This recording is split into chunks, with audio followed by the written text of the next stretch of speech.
Hi, I'm Seda, founder of She Wise Charity. And I'm Ruby, founder of Insure. Together, we're breaking barriers and sharing with you untold stories. Welcome to Beyond the Veil. We just want you to know that we're not offering any medical or legal advice. We're speaking from personal and professional experience. If you need medical advice, please go to your medical doctor or professional. And if you need legal advice, please consult a lawyer. We're going to be looking at why relationships are breaking up, why so many marriages are failing, and we're going to delve into some of the areas that I think a lot of people will want to talk about, hear about, and say what they have to say, because we need to bring it together so that we can make things happen. And I'm going to ask Seda, as I always do, to open up the floor. Seda, why are relationships breaking up? Hi, Ruby. I think marriages are breaking up. We are seeing a growing number of marriages break up, and it's for all different reasons. I think, as my mum says it, that there's no tolerance left anymore. Her simple explanation to why marriages are breaking up is that she thinks we don't, as humans, don't have the level of tolerance that we used to do. And I think to a certain degree, there's quite a lot of wisdom in that. I do think that we have evolved as people where we don't have that much tolerance with one another at the moment. But outside of that, I think there's many reasons why. One of the key reasons why women are walking away from marriage is because women have been given the support that they've never had before. Right. The state is facilitates the woman to come out of a marriage that's abusive. Previously, when women were in abusive marriages, they didn't have anywhere to go. Often, if the state didn't provide them, they had to stay with the partner in abusive relationships. So I think most of the time previously, although the marriage was bad, leaving the partner was not an option. It was really... Sorry, you were going to say something. I was going to ask you to say define bad. Are we talking domestic violence and abuse, or are we talking other political things within the family, historical things in the family? I think it's a combination of both. Okay. So I think, any marriage, no marriage is free of problems, right? Absolutely, yes. Whether you're in the East or the West, there's no marriage that doesn't have problems. I think you're seeing the Western world was seeing growing number of divorces quite high up to 30 years ago. I think feminism plays a huge part in that, in terms of giving the woman the awareness that they don't have to be in a bad marriage. And women are not just leaving marriages because they're in an abusive relationships. Women are leaving marriages because they don't feel content in a marriage. They don't feel the partner is offering her what she wants now. I think the woman knows what she wants now as well. So all of that awareness around what women want also plays a huge part in this. But in the Asian culture, the South Asian culture, you have had a lot of arranged marriages in the past. Many women got caught in the crossfire of what was happening at the upper levels with mum and dad's families. So they've inherited those problems. They've gone into the marriage in that healthy way, somebody comes for your hand in marriage and the parents have said yes and you all agreed to it. So none of these marriages were forced, but they were arranged.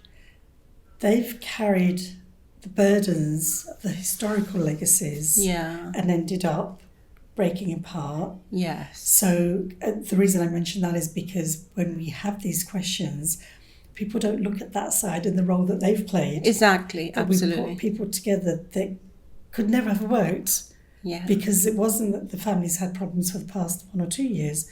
It's historical. Correct. Probably generational even. Yeah. But what's happening now, like you said just a moment ago, there's a place to go. There's a way out. So what's your thoughts on that in the South Asian culture? Previously, and even to this day, marriages in South Asian culture, it's still very commonly practiced to have arranged marriages. Now, the arranged marriages happen in different categories again. Yes. You have those you marry into strangers, where two families absolutely don't know each other, and they come together and they learn about each other, whether they're compatible and stuff, and then they create a family together. And that scenario, that dynamics has its own pros and cons to it, because you don't really know what the other people are really like. There is no history there. You just have to take their word for it and go by face value. So often people try and avoid that because they don't know the people. It's the unknown, isn't it? It's the unknown. I think majority of the families within the South Asian culture happen where you do know the family. There's been a history, and it's not like immediate family, but they can be second cousins, third cousins. And again, depends on which community you're talking about. I mean, I come from the Pakistani Muslim community, and then us, we get married to our first cousins. I was married to my first cousin. I'm also Pakistani and Muslim. We don't practice that. So really? Yeah. It's really interesting. We do. Although before, it's not like generations ago, but I have one brother who's married a cousin. Right. But generally, we didn't do that. Right. And we've had people criticising us because of that, because obviously if there's a boy and a girl, you put them together. Yeah. We didn't practice that. So it's really, as we develop, as we do more episodes, it's going to be interesting looking at those aspects, because we've got so many things that come into play. We've got the culture, we've got the traditions, and then you've got one part that's missing or another part that's pushing and pressing. Yeah. Sorry, I interjected there. Yeah. No. And it's really interesting you say that, because we generally, I mean, if I look historically, we've been told about our family, we've had quite a few marriages within the family to first cousins or second cousins. Today's marriages are failing for various different reasons. I think women are obviously have the choices they didn't have before. They're financially independent, which is a good thing. I think I think the challenge for the society as a whole is that how do we have the institution of marriage where both partners are content? I don't know about happy, but are content and respected within the unit. And they both add value to each other's lives. And that's how we sort of raise our children. This is the ideal scenario, which is what's not happening. Yeah. I think marriages are breaking up for many different reasons. One of them is that the woman is now more aware of her rights. She knows where she's being unfairly treated. I think she knows when she's not being respected. And I think it's also women having this awareness that marriage, having children, is not the only option in life anymore. Right. Marriage is hard work. It's routine. Having children is hard work. I know lots of girls who've wanted to have children and have ended up having children for the branded buggy and the cool mum with the joggers and the track suits, and actually have not understood the concept of mum. It's that whole, if you remember the phrase yummy mummy, right? They go with that concept, everything that's been portrayed on social media, but they don't think about the grind, the getting up at late nights, the child crying, the changing of the diapers.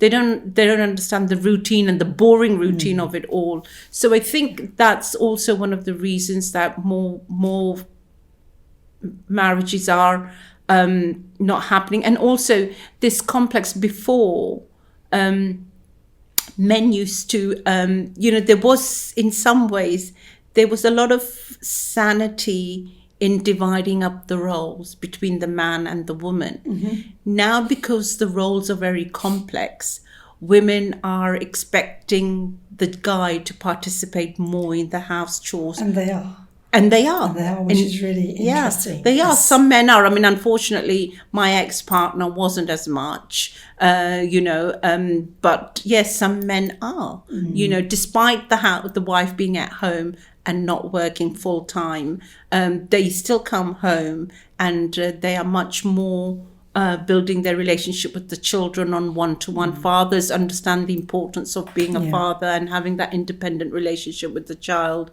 being there for bath time, being there for story time, putting the kids to bed.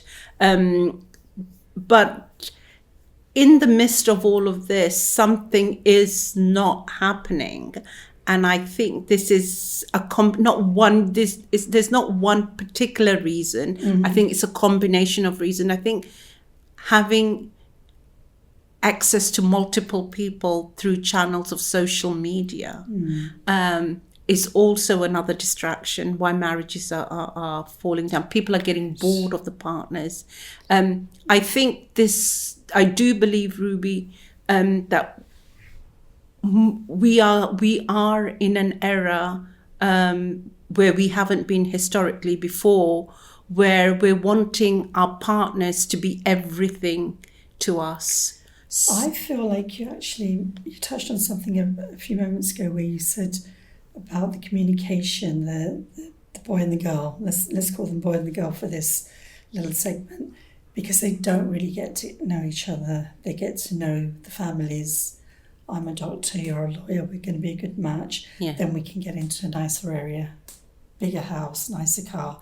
So because that's the psychology that's going into that relationship, there's never really anything about what the girl and the boy want. And it kind of, evolution does it to you anyway. As you travel down that journey, you want certain things, but you still want them in the context of with that partner. I feel that's part of where things are going a little bit astray, because it's no longer in that context, because people are learning, well, I want this. I would like this in my life. And I feel that communication part is really not just missing, it's a piece of the jigsaw that culturally hasn't been addressed. Correct. I've had 2 or 3 women in the last couple of months saying to me, they've got daughters of marrying age, and obviously boys are coming and such. And they were saying, Ruby, how many times should you allow your child to meet their prospective partner? Yeah. And I said, well, it depends. If you're looking at basic facts, you're looking at 4 to 6 times maybe. And obviously somebody's in the background, because they're not going out late at night on their own partying. They're sitting having dinner, tea, whatever. And when she proceeded with that, I was sitting there thinking, they don't get to know each other in 4 and 6 times, because you're still doing the I'm a good person act. Yeah, absolutely. I dress nicely, I don't wear these kind of shoes, or I don't do this to my hair. 4 to 6 times doesn't really give you anything. And if you've still got the same construct that the girl has to give up everything, which is predominantly universal, even now, and we're in 2024, how do we help that construction to even come into the minds of people? Because we're not beginning that journey. I know that I've been trying, oh my goodness, more than a decade to try and create that environment where young men and young women could come maybe into my home. I would do tea, coffee, snacks, and they could meet each other. Just, when you're exposed to somebody, and you think, well, actually I like her because she looks like this. And when you start talking to one another, you realise that person's pretty or they're handsome, but I don't actually like their character. It doesn't blend with mine. So I've been trying to do that. I've offered people 2 or 3 times, and it's not really been received, because I think a lot of girls think that when they're educated, they know a lot more than they do. They've got no life experience. Yeah. They've got education, so they may be able to ace papers. Yeah. But in terms of life experience and what a partner looks like, and I've been trying to tell people over the years that, if you get on with somebody and you like seeing them, so maybe at work, maybe at uni, maybe wherever you are, your neighbour, and you really like seeing each other and you're talking to each other and you talk about everything, that's potentially a partner. Yeah. It's not the person who's got a degree as good as yours from a university that's better than the one you were in and has a car that's nicer than your car is. Yeah. So how do we get that to even begin so that our mums and our dads get together? I'm going to add another part to that bow. So many Muslim mums. So I remember being in part of a group. There was Syrians, Pakistanis, Algerian, Moroccan. So a really big blend. They were all Muslim. Yeah. All had children to be married. So everybody's trying to find a partner. Right. And the mums with independent or intelligent girls were saying, but the boys are just, they're so immature. Yeah. And I was listening to this story, and then I listened to the next story about the girls are like this. Yeah. The girls want this, and the boys want that. And I was just sitting there thinking, I bet you if you brought your children together, they'd be slightly different shades. Most of the people were fair-skinned. Yeah. Then you had brown shades. And you wouldn't like the child that your child would like. Yeah. Because if your child, so if you're Syrian, probably white-skinned, if your child ends up liking a brown girl, you're not going to like it. And you're going to use the culture as a basis rather than, well, he likes that girl because they get on. They like each other. They will probably be good for one another and they'll probably support each other. And the same with the other groups. So the Pakistanis don't want this because, well, we've got this culture. And each of them were doing that. How do we begin that building block? That's a really tough one, Ruby. I think, historically, what used to happen was, and I think a lot of this is also down to our upbringing and expectations. Yes. Right. Previously, when marriages used to take place within the South Asian culture, it was an Islamic culture. What would happen is the boy and the girl, whether they were assisted by their parents, they were brought together and they would see one another. And I think they came with this mindset that till death do us apart, right? And I think they came with this mindset that we were on this journey of discovery, right? So it wasn't that they fell in love and then started a journey together.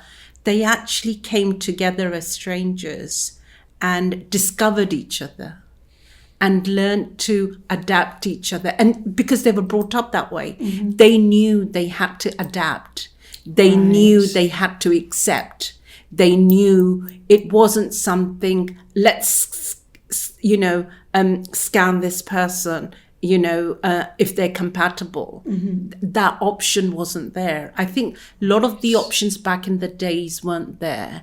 And again, it's like, going back to what my mum said, the level of tolerance, understanding that you had to make it work. So you didn't sweat the small stuff. If the big things were in order, if the families knew each other, they got on each other. People often shared the same culture, same values. That compatibility was already there. Now, each household has their own way of living. The girl would be groomed in a way to come and adapt to the boy's household. So again, it's that grooming. Again, it's that adaptability. So whether it was to her liking or not, she had to adapt. And I think to a certain degree, so did the boy. The boy also accepted that this is a woman coming from a different background. Even if there was no exploitation in that relationship, even there wasn't any abuse, the acceptance of being different and then adapting was a very common practice back then. I think we were much more accepting of each other. But can I put a major issue in place there that isn't around now? You had stronger neighbourhoods and communities. Absolutely. So that strength in itself, people would know about each other in a much more meaningful way. So although the girl and the boy may not have known each other, the environment around them, I think, was stronger. And I think there was certain accountability. Absolutely. You couldn't just walk away from a relationship and say, well, I don't like her and she's not good enough, or I don't like him, he's not good enough. I think there was a lot of explanation if marriages didn't work out families made more effort to resolve the situations, to support the couples, whether, they had a lot much more support around them. And although sometimes there was a lot of interference as well, don't forget there's pros and cons to all these situations. But I think, there was more support there, more elderly people in the family would step in to resolve the situations. And I think there was a certain element of looking at things more from a right perspective. Is who's got what right? And if that right is being exercised, so the woman could go to the community and say, well, he's not doing this, he's not paying for the children. Right. And the elderly would step in and say, well, why aren't you paying for it? Because that was the community value. Yes. In today's day and age, you wouldn't dare get somebody interfering into somebody else's household and saying, why aren't you paying? The state can do it, but the relatives and the parents can't do it. So I think these cultural changes have taken place, which have in many ways, it's that scenario of pros and cons. In many ways, I personally feel that the old way was much more supportive of couples. I think the new society, as we're seeing it unfold and as it's evolving, somehow is really not serving the institution of marriage. Because it's one-on-one. Yeah. It's me. Yeah. And it's continually perpetuated. Because I agree with yourself in that learning, the journey part, that when you said, you came together with knowing that this was a journey of discovery, because that's really what a relationship is. It is. It is a journey of discovery. And because the media tell us it should be like this. Yes. We think we should be with this person and be alone. You get quite bored with one another when it's 24/7. Absolutely. And I think this is where I think that today's concept of wanting your partner to be everything to you, she's got to be the best looking one, she's got to be the fit, he's got to be the fit, he's got to be super earning, she's got to be earning as well, she's got to be a great mother. All these demands that we have of each other, both in terms of mind, body and soul. Previously, men and women went to each other for, trying to get everything for one person it's just so demanding. It's not possible. It's not possible, right? You can't be my best friend. You can't be a lover. You can't be my protector. You can't be my savior. It's one person can't be all of that to the other person. So I think all these expectations in the modern day relationship are just too much for any one person to uphold. So getting back into a community environment might be... Yeah, I think the society, so we are coming from, remember the South Asian, especially the South Asian culture, we are coming from a community, right, where it was about us. Yeah. We all lived together and it was about us. We would live for each other, the family, and we would die for each other. Yes. Now we're stepping into a world where it's very much an individualist. The Western society is an individualist society. Yes, it's about my rights. At the cost of, yes. And it's freedom, so that plays a huge part. I want to jump in there with that word freedom, because I have, for decades now, when you watch television and they talk about women being free in the West, and I've often wanted to ask people, how are they free? Other than being able to be free to partner up with people at a whim, I don't see any more freedom in the West than in the East, because in the East you have so many structures protecting the woman if they utilise them. Absolutely. I think the problem with what we're seeing today is that in the 60s, when the feminist movement first came about and women set out for just rights, it wasn't labelled as feminism. It was just a group of women who in the first instance, when it happened almost back 100 years ago, when women were just wanting basic rights to vote, rights to property. At that point in time, women were fighting. It wasn't about equal rights, just basic rights, you know. Now that all evolved by the 60s.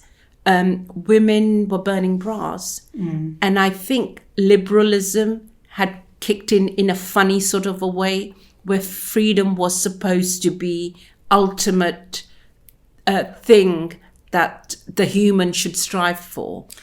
So that sounds like women basically being men. Well, this is it. I think where we've been missold and where the propaganda has occurred is the description we were given of equality was for us to be more like men.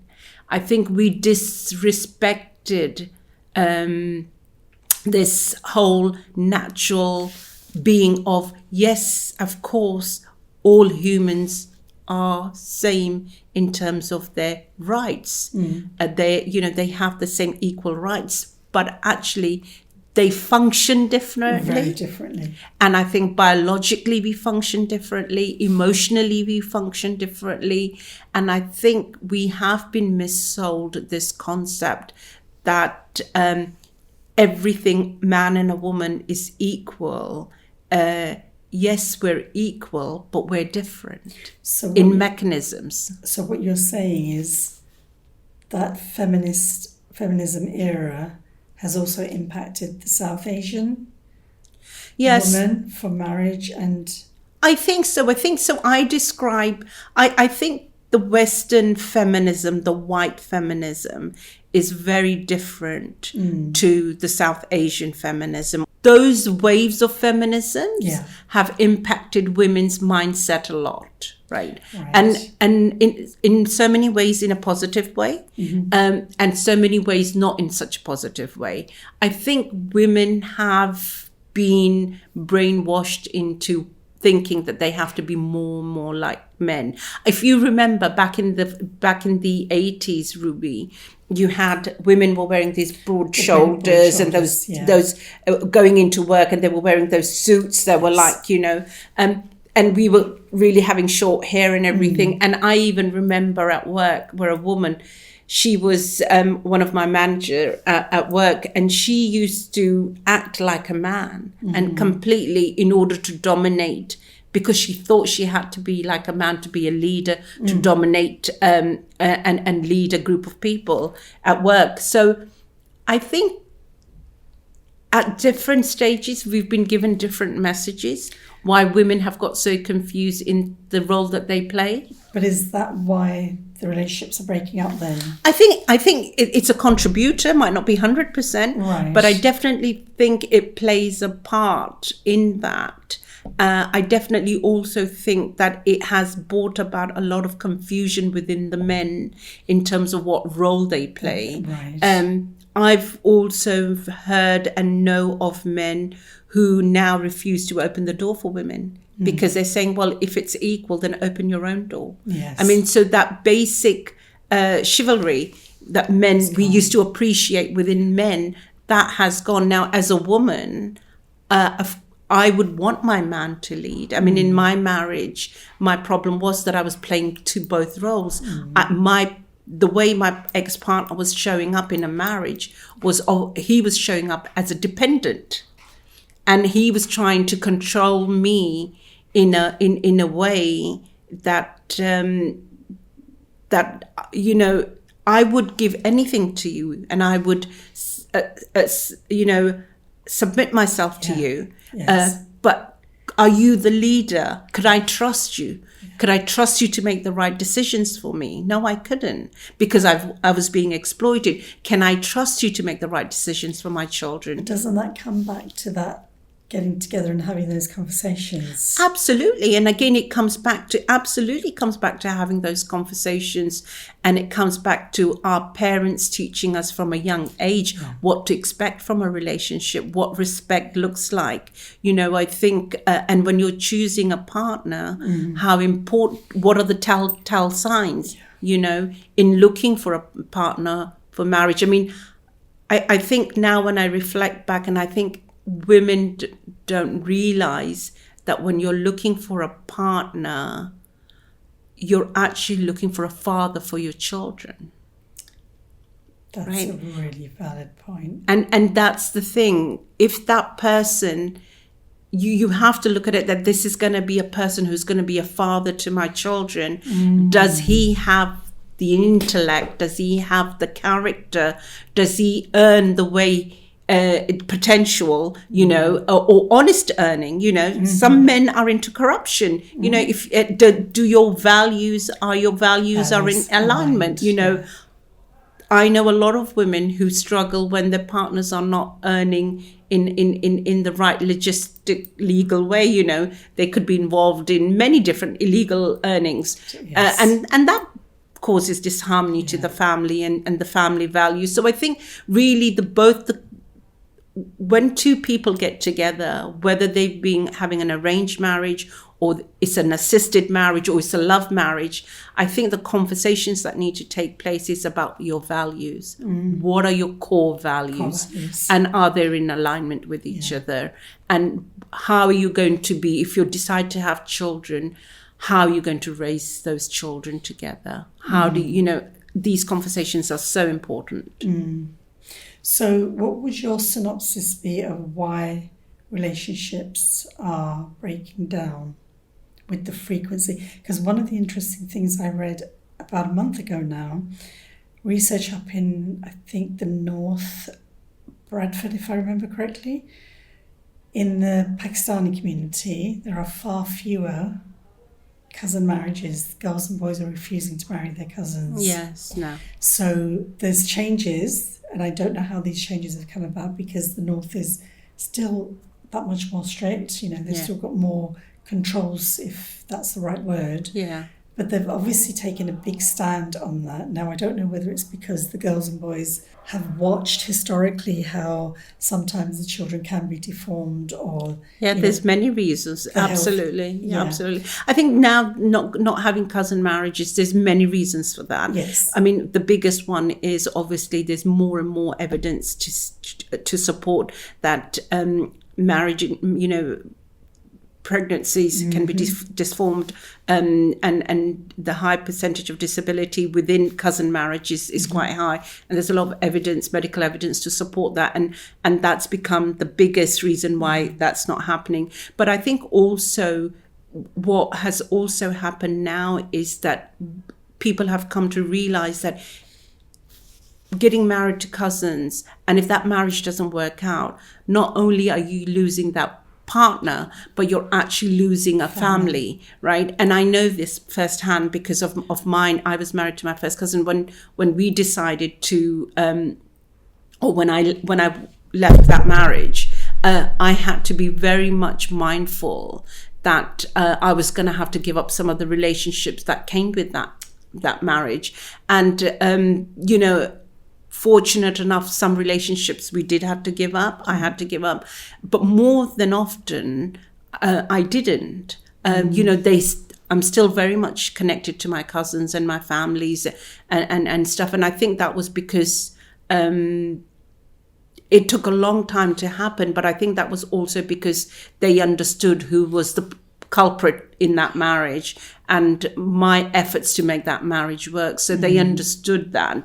And I think that's why I had their support more than their own part, their own son and brother and stuff. So I think, and because that's happened so much, people are now saying, no, we don't want that. It's much more better and safer to marry outside the family than it is within the family, I also wonder whether it's because they've seen what we talked about a little bit earlier, the fact that you may marry a cousin, but then you're going to take all these historical issues, and they're just going to keep absolutely coming down. They just go on from. It's like you're just stop. Passing on the previous generation's problems to the next generation and the generation. Trauma. It's like exactly. It's that trauma that we've inherited. We've inherited so much trauma from our ancestors from all different capacities, and this is part of it. experienced that in my marriage. My partner's mum was my mum's older sister. Yeah. And in many ways, they had their own history. And siblings, as you know, don't always get on, and they have their own issues, and there can be rivalry there. And you sort of subconsciously, even though you're not aware of the history, because I wasn't certainly aware of my history, and I know my ex-partner wasn't aware of the history between the siblings, but subconsciously they had passed it on to us, and we had inherited that. There were a lot of times we were arguing about issues, about things that happened 5, 10, 15, 20 years ago within the siblings, that, and I always felt I was constantly defending my mum, and likewise he probably felt that he was constantly defending his mum or his parents. So it is that cycle. That's a really, really important point for our listeners, because depending on which seat, I'm going to call it, your parent sits in, if they're at the top end, so if they're the eldest, the second eldest, we're talking 3, 4, 5, 6 children, the power of the child that comes from that person is going to be much bigger than the one that comes from the one that's the sibling, the baby sibling. Yeah, absolutely. And it's a factor in our relationships. Absolutely. That contributes, going back to the original topic, that contributes to the breakdown, because absolutely there's so many things you can't say. Absolutely. I mean, my mother, because she was the youngest sister, and my partner's mum was elderly. She was older, and she was also quite strong, much more confident mum. My mother was much more timid. Yes. So she could never stand her ground. And now she was a mother of a daughter. So it wasn't like she had a son. If she had a son and her sister had a girl, maybe the dynamics would have been different. But because in her situation, she was one who was always dominated by her elder sister, and then she could never stand up to her, even when things were going wrong. And it impacts. You don't realize it. And because mum had that position, that had a knock-on impact on me in terms of how confident I felt I could stand up. I had to really break away from all of those. You would have had to have broken glass ceilings and a lot of things above those ceilings to get to where you are now, because there's just too much weight on you. Too much weight on you. And not just from the siblings, but also the extended family, the cousins, the uncles, the aunts. You feel like you're constantly trying to apologetic to them about the marriage breaking down, but constantly trying to justify yourself, why you've made that decision. And especially because I was the woman was the one who walked away, which is not often seen. And especially from the era we're coming from, the women we are, it's often the guy will choose to leave you, and the women... And they don't leave you, they keep you in a limping marriage. Exactly. Which is another topic for another time. Yeah, absolutely. So if we were wrapping up today to try to answer that question, would it be fair to say that marriages are breaking up for so many different reasons? So many different reasons. And so many combinations of different reasons. So we're looking at the fact that there's no communication, potentially marrying within the family. Yeah. Within that, who sits where, and then within that, which siblings' child are you? So parents, that order of the parents. So just looking at that from the outside, there's so many other things we covered. Yeah. But just those 4 or 5 issues, I'm really hoping that our listeners are taking these points on board to recognise the role they play, because I think we all want to believe that we were right. Yeah, absolutely. I did it right. No, she was wrong. She did this here, she did... If we can start looking at those areas, I'm thinking more about the people that are finding themselves in the situation of divorce, or in that situation where you've got so much outside influence. Yeah.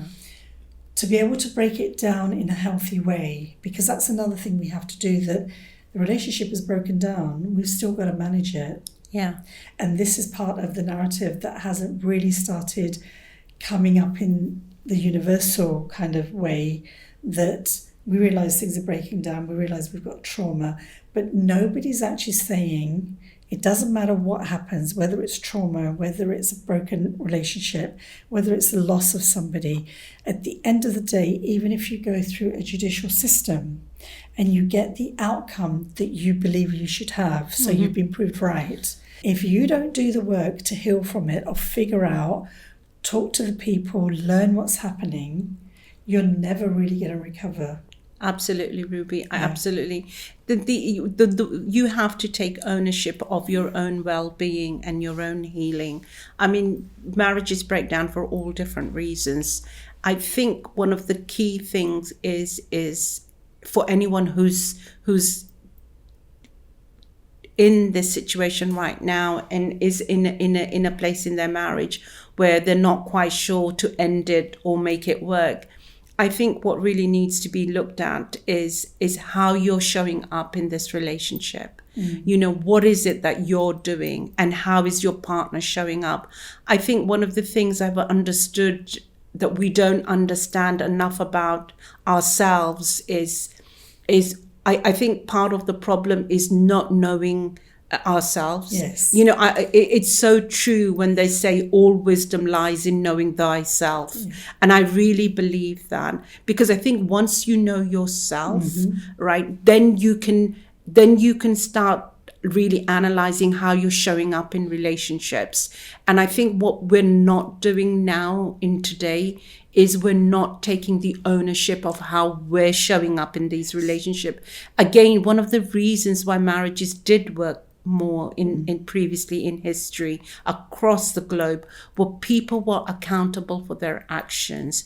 People were held accountable for their actions by family members, by community. And because they had this connection with the divine, they were constantly told, I think faith plays a huge part in all of this. I think they were constantly told that marriage was a sacred unit and you had a role and responsibility within it. And if you didn't deliver that, you will be accountable for it. You know, and I think that the accountability side of things is now, which people don't really understand. But there's also not enough truth being told. Absolutely. People don't tell the truth. They hide behind so many things. They not just blame people, but the way that the media has presented everything and taught people how to be, truth is not part of that equation. And once you lose truth, everything's gone. And I think also there's also this concept of, you know, when we're talking about why marriages are breaking up, actually the other question is, why are marriages taking place? You know, marriages are taking place to upgrade their lifestyle. We are no longer in a marriage to build a family unit and live a life and of companionship and build something for our future. That unit has been replaced with, okay, what are you bringing to the party? Yes. What are you know, have you got the car? Have you got the house? Have you got the 5-digit income? You know, how good looking are you? Are you a trophy wife? Can I take you in with my friends? Are you intellectually, will I be able to take you and will you be able to have conversations with my mates? Will you get on with them? So all of these expectations from one another and personal agendas are being pushed. And I think that, you know, today's consumerism, which is the world we're living in, everybody wants an upgraded lifestyle. You know, they probably already have, you know, a Mercedes in their garage, but now they want to know if you can get them the latest 2 extra Mercedes, you know. So I think that is also a discussion that we should have in future podcasts in terms of, you know, are we getting married to upgrade our lifestyles? Thanks for listening to Beyond the Veil. If you enjoyed our conversations, be sure to follow us and don't miss an episode. Till next time, take care.